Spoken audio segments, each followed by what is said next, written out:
Hello, my name is Shannon Skelton, and this is the first post for Theatricide, which is a small endeavor I've started just to kind of report on what's going on in dramatic literature. I'm over the winter break, I'm reading a number of plays, and hopefully I'll be able to post on these and give you some immediate feedback on them. The one I was going to be talking about today is called Sons of the Prophet by Stephen Karam. It is a 2011 American drama. It was a runner-up for the Pulitzer Prize. Um, the play itself is about a family of Lebanese Americans in Pennsylvania, and essentially some of the considerations of their identity in the early 21st century. The name of the title, Sons of the Prophet, it has multiple meanings within the play. The first is the family, the Duwaihi family, um, the Lebanese American family at the center of the play. Um, it is told and believed that they're descendants from the famed Lebanese artist, writer, poet Khalil Gibran, who wrote The Prophet. So, hence the name Sons of the Prophet. In addition, one of the subplots within the play itself is a publisher who's attempting to convince the family to write a memoir. They're attempting to convince the oldest son, Joseph, to write a memoir about his family and their experience in America. A little bit about the play. The wonderful cover. I was entranced by this cover that has the deer head. Is the first scene of the play, actually. There's a model of a deer on stage, and the lights come up, and it appears that headlights are about to hit it, and we hear a swerve and a crash. We learn later that the patriarch of the Duwaihi family was driving the father driving one night, and someone pulled a prank, something that became a very dangerous prank by putting a fake deer in the middle of the highway, and the father swerved to miss the deer. He had some injuries. It did not lead to his death directly, but he later had a heart attack, and that's really how we meet this family. We meet the older son, Joseph, who works for a publisher in Pennsylvania, and he was a former marathon runner and celebrated athlete in high school. But it looks like, from what we can tell, that he is suffering in the early stages of MS. He's having some issues with his muscles, his knees. There's a lot of time spent in the play of him doing stretches and trying to reclaim the use of his muscles. He also has a younger brother who's 18, whose name is Charles or Charlie. And what's interesting about him as when he was born, he was only born with one ear. So he had to have a surgery when he was in second grade to take some of the cartilage out of his rib and form a new ear.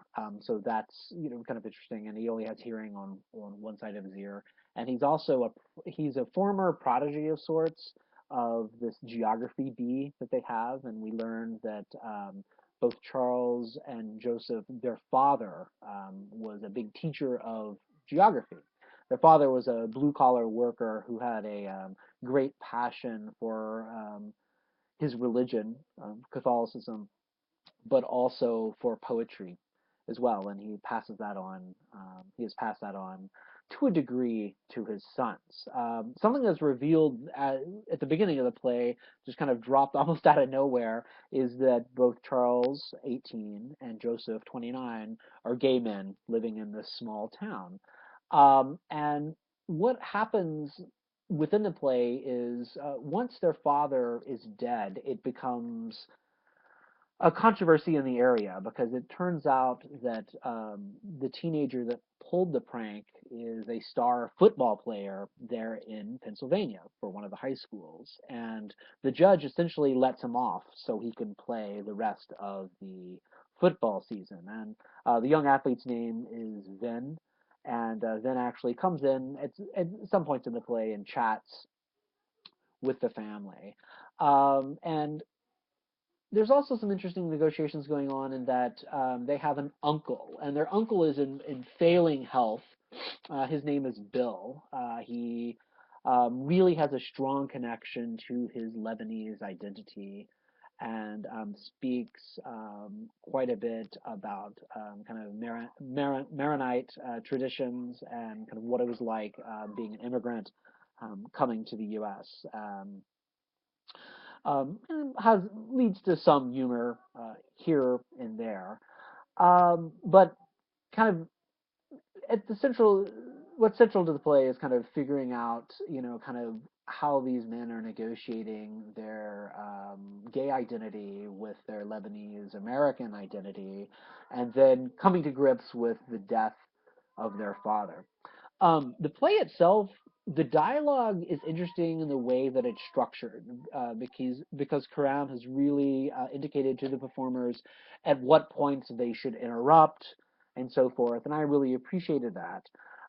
The dialogue itself at times can be a little too expository in the sense that they just kind of drop information on us.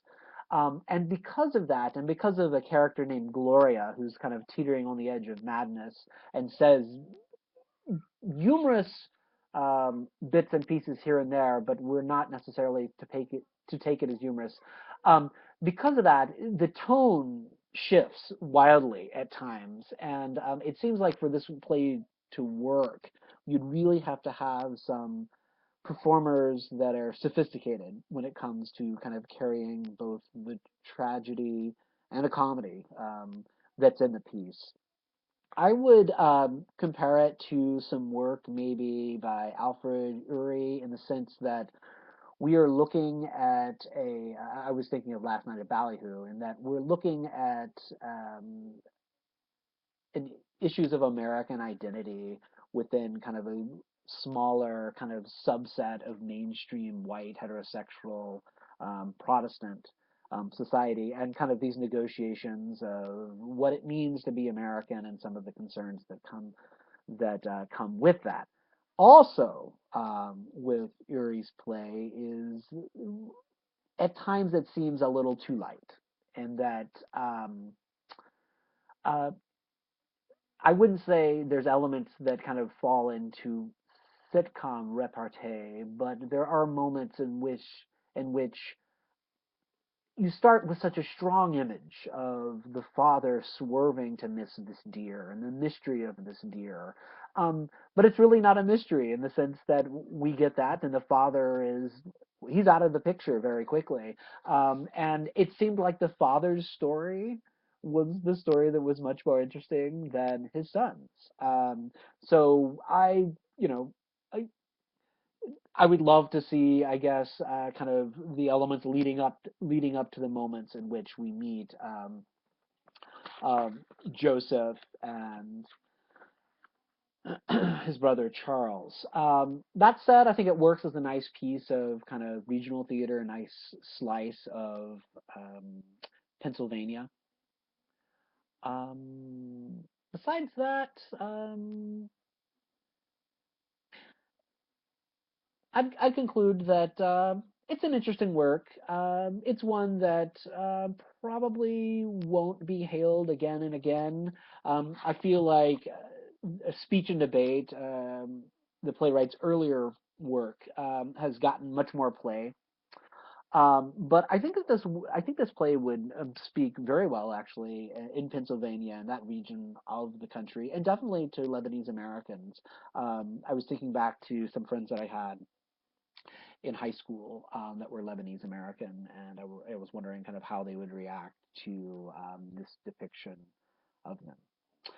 All right. Well, that was my first post, and that was pretty much kind of from the hip. But hopefully, over the next few weeks, I'll be posting. I've got a nice fat stack of plays that I'm working my way through. But definitely try to come back. All right. Thanks a lot. Thanks for watching.